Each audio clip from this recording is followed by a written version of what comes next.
श्री शिवाय नमस्तुभ्यम दोस्तों, मेरे चैनल में आप सभी का स्वागत है। तो आज हम वीडियो में बात करने वाले हैं कि एकादशी के व्रत का क्या फल होता है और एकादशी के व्रत का क्या नियम होता है। कुछ बातों का भी जानकारी रखना चाहिए ताकि हमारा व्रत पूर्ण रूप से सफल हो, कोई गलतियां ना करे। तो पूरी जानकारी हम आपको विष्णु पुराण के अनुसार जरूर देने वाले हैं, तो वीडियो के अंत तक जरूर बने रहिएगा। तो सबसे पहले हम देखिए बात कर लेते हैं एकादशी के व्रत का फल। एकादशी का जो व्रत होता है यह हमारे जो जीवन चल रहा है और पूर्व कर्म का भी लिया जाता है। अगर हमने जाने अनजाने पूर्व जन्म में कर्म किया है और यह जीवन में भी हमसे जाने अनजाने गलतियां होती हैं, पाप होते हैं, तो उसकी मुक्ति के लिए हमें एकादशी का व्रत जरूर करना चाहिए। एकादशी का व्रत करने से हमारे जो पाप हैं वह समाप्त होते हैं। बहुत सारे जाने अनजाने होते हैं, मानसिक होते हैं, आत्मिक होते हैं। तो जितने भी पाप होते हैं, जितने भी बुरे कर्म होते हैं, उनकी समाप्ति के लिए हम एकादशी के व्रत को धारण करते हैं। एकादशी की व्रत करने से हमें मोक्ष की प्रदानता होती है। एकादशी की जो भी व्यक्ति व्रत करता है, नियम करता है, तो उस पर नारायण की कृपा जरूर होती है और वह वैकुंठ को प्राप्त होता है।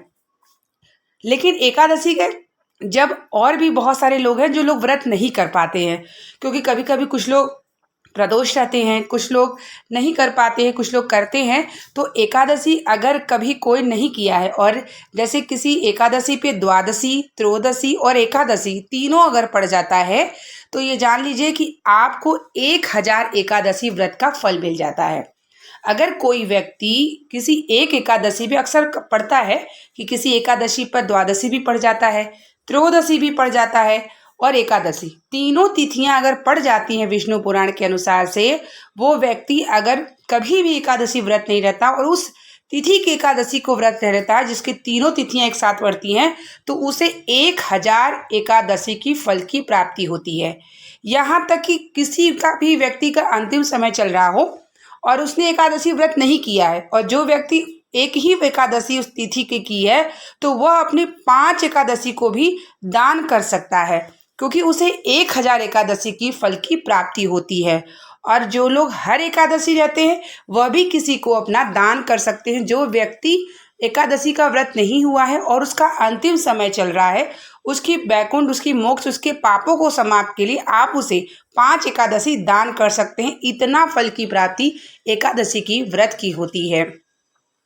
एकादशी की व्रत का नियम ये होता है, जब हम व्रत का नियम का बात कर लेते हैं, तो जैसे कि द्वादशी होती है, एकादशी होती है, तो हमें एकादशी की पहली रात्रि से ही चावल, यानी जो चावल में सारे पाप समा जाते हैं, आप सभी को पता है, तो हमें चावल बिल्कुल ग्रहण नहीं करना चाहिए।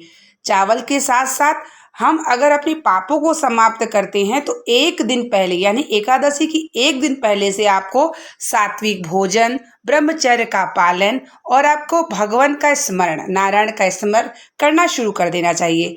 क्योंकि जब आप किसी पाप को समाप्त करने के लिए व्रत को रहते हैं, पुण्य के लिए व्रत को रहते हैं, मोक्ष के लिए व्रत को रहते हैं, तो आपको एक दिन पहले से ही एकादशी के व्रत का नियम शुरू कर देना चाहिए।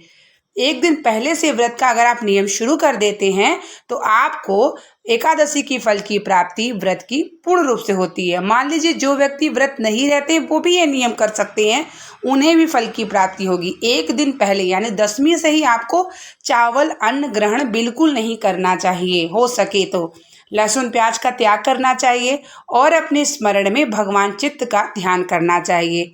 एकादशी के दिन ब्रह्म मुहूर्त में उठ करके भगवान सूर्य को जल समर्पित करना चाहिए। विष्णु नारायण के समक्ष बैठ करके अपने व्रत का संकल्प लेना चाहिए। और इस दिन, जिस दिन व्रत रहते हैं, उस दिन भूलवश भी आप सभी को, बहुत ध्यान से सुनिएगा, भूलवश आप सभी कोई भी किसी भी वृक्ष का पत्ती ना तोड़ें एकादशी के दिन। यह मैंने स्वयं विष्णु पुराण और शिव पुराण में श्रवण किया है एकादशी के बारे में, कि अगर कोई व्यक्ति एकादशी के व्रत के दिन कोई भी पत्ती वृक्ष की तोड़ लेता है तो उसे व्रत का फल बिल्कुल नहीं मिलता। तो जब आप व्रत रहते हैं तो आपको पूर्णतः जानकारी होनी चाहिए कि आपके व्रत का फल आपको मिल रहा है या नहीं। तो ये बात की जानकारी हम सभी को रखनी चाहिए, कि एकादशी का व्रत बहुत सारे लोग करते हैं, लेकिन उन्हें नियम के बारे में शायद नहीं पता होता है। लेकिन नियम कुछ ऐसे भी होते हैं जो भूलवश हम सभी कर बैठते हैं कि कभी तुलसी या कभी आपने समी पत्र या आपने किसी भी वृक्ष, यानी कि कोई ऐसा नहीं है कि आप किसी भी वृक्ष की पत्ती को आपको एकादशी के दिन बिल्कुल नहीं तोड़ना है। आपको तुलसी का पत्ती पहले से तोड़ के रख लेनी होगी, क्योंकि जब आप व्रत रहते हैं, एकादशी का पूजन करते हैं, तो अगर आपने पत्ती तोड़ ली तो आपका व्रत मान्य नहीं होगा, व्रत आपका कोई भी पूर्ण नहीं होगा। तो इसलिए जब हम व्रत रहते हैं तो पूर्णतः जानकारी की अवश्य रखें। मान लीजिए जो व्यक्ति व्रत नहीं रहते हैं तो वह अन्न अगर ग्रहण करते हैं तो अन्न में चावल बिल्कुल ना करें, लहसुन प्याज बिल्कुल ना करें, बिल्कुल ही ना करें, और सात्विक भोजन करें। क्योंकि एकादशी जो व्रत होता है यह आपके कर्मों के आधार पे होता है। जैसे अगर आपने कर्म बुरे किए हैं, पाप किए हैं, किसी को मानसिक रूप से भी अगर कोई भी जाने अनजाने गलती हुई है, तो एकादशी का जो ये व्रत होता है ना, आपके पाप को समाप्त करने के लिए होता है। तो मान लीजिए जाने या अनजाने बस भी अगर आप व्रत नहीं रह पाते हैं तो आप थोड़ा सा दैनिक दिनचर्या एकादशी के दिन तो कर ही सकते हैं। आप अन्न ग्रहण करें लेकिन चावल को बिल्कुल ना छुएं, क्योंकि एकादशी के दिन चावल में सारे पाप समा जाते हैं। और एकादशी के दिन चावल समर्पित भी नहीं किया जाता किसी भगवान को, और ना ही स्पर्श किया जाता है।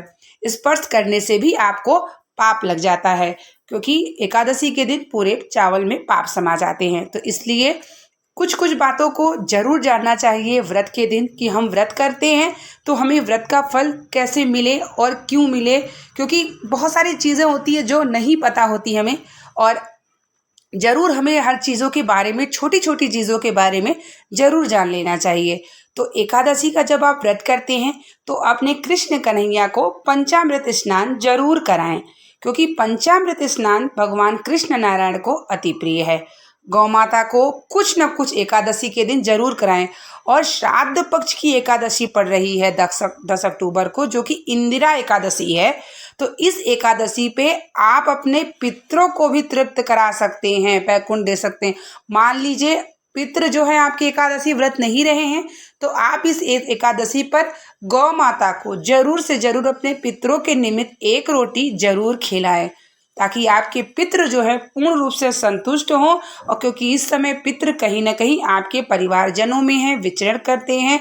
आप गौ माता को खिलाते हैं, श्वान को खिलाते हैं, ब्राह्मण को भोजन कराते हैं, आप कौवे को देते हैं, तो इससे आपके ब्राह्मणों को प्राप्त होता है भोजन। तो इस बात का ध्यान जरूर रखें। एकादशी के दिन दान का भी महात्म्य है। जब आप एकादशी के दिन दान करते हैं तो दान से क्या होता है कि आपको कई गुना फल की प्राप्ति होती है, और आपकी पाप, जैसे आपने कोई जाने अनजाने भी कोई पाप किया है तो आपके दान से भी आपके पापों की समाप्ति होती है। लेकिन दान देते समय भी हमें इन बातों का ध्यान रखना चाहिए कि दान जो आप करते हैं आप सही आदमी को दें। ऐसा न दें कि वह दान का पैसा आप वह कहीं गलत जगह लगाए, इससे भी आपके जीवन में दुष्प्रभाव पड़ता है। दान उसी व्यक्ति को दें जिसे ज़रूरत हो, जिसे आपकी पैसे से उसके काम आए, ऐसे गलत जगह स्थानों पे वह न लगाए। ब्राह्मणों को दान जरूर दें, और गौ माता को इस दिन रोटी या कुछ जरूर दिया जाता है। कृष्ण कन्हैया को पंचामृत स्नान, पंचामृत भोग, माखन मिश्री का भोग, भगवान कृष्ण का मंत्र जाप जरूर एकादशी के दिन करना चाहिए। एकादशी व्रत करने वाले, नियम का पालन करने वाले व्यक्ति के जीवन में जितने भी दुख होते हैं, जितने भी पाप होते हैं, वह इसी जीवन में समाप्त कर देता है एकादशी का व्रत।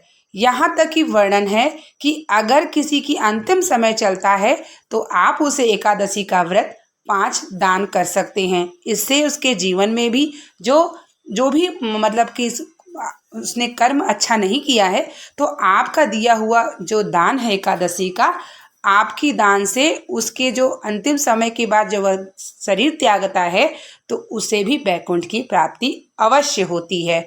हर इंसान अपने कर्मों का भोग करता है, ये बात सत्य है, लेकिन आपके किए हुए कर्म, आपका किया हुआ पुण्य, आपका किया हुआ भगवत ध्यान आप किसी को दान भी कर सकते हैं। इससे क्या होता है कि उसके जीवन की रक्षा और उसके जीवन के पुण्य पाप से बचाया जा सकता है। तो इस बात की भी हमें जानकारी जरूर होनी चाहिए कि क्या हम अपने पूजन से, अपने दान से, अपने व्रत से, अपनी भक्ति से किसी को हम दान भी कर सकते हैं। तो इस तरीके से एकादशी की व्रत जो व्यक्ति नहीं भी रहते हैं वह नियम कर सकते हैं। उस दिन झूठ ना बोलें, उस दिन भगवान का स्मरण करें, लहसुन प्याज का त्याग करें, चावल बिल्कुल ना खाएं, भगवान सूर्य को जल दें, भगवान कृष्ण कन्हैया का पंचामृत स्नान कराएं, गौ माता को भोग लगाएं और एक दिन पहले से चावल न खाएं तो आपको भी व्रत का फल जरूर मिलता है।